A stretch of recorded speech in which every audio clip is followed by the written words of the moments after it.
grève dans 33 entreprises du bâtiment, de la logistique ou encore du nettoyage qui les emploient avec un statut d'intérimaire en passant par des sous-traitants. C'est le cas de ces travailleurs de la Poste, rassemblés aujourd'hui devant une annexe du ministère de l'Intérieur.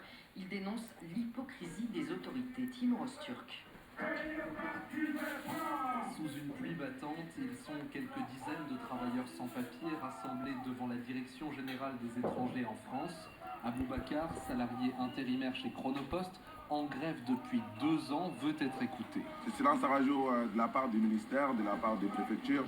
Aujourd'hui, on a d'autres choses à faire. Il y a des Ukrainiens qui arrivent, on n'a pas le temps de vous recevoir. Ces intérimaires payent leurs cotisations sociales, mais ne peuvent faire valoir leurs droits en France, déplore l'un de ses camarades. Des personnes qui ont travaillé pour ce pays, qui ont cotisé pendant des années, donc ils n'arrivent pas à retrouver leurs droits sur la sécurité sociale. Alors que le projet de loi Asile et Immigration porté par le ministre de l'Intérieur Gérald Darmanin sera examiné par le Sénat dans 15 jours, Aboubacar appelle tous les travailleurs sans papier à rejoindre la lutte. Il faut qu'on sorte de notre cachette maintenant avec le projet de loi Asile et Immigration qui est en train de venir, qui vise à nous criminaliser toutes et tous. On veut l'égalité des droits, papier pour tous, travail pour tous, la dignité pour tous, logement pour tous. Les débrayages se multiplient. La semaine dernière, des travailleurs sans papier employés sur un chantier des Jeux Olympiques ont obtenu de premières promesses de régularisation.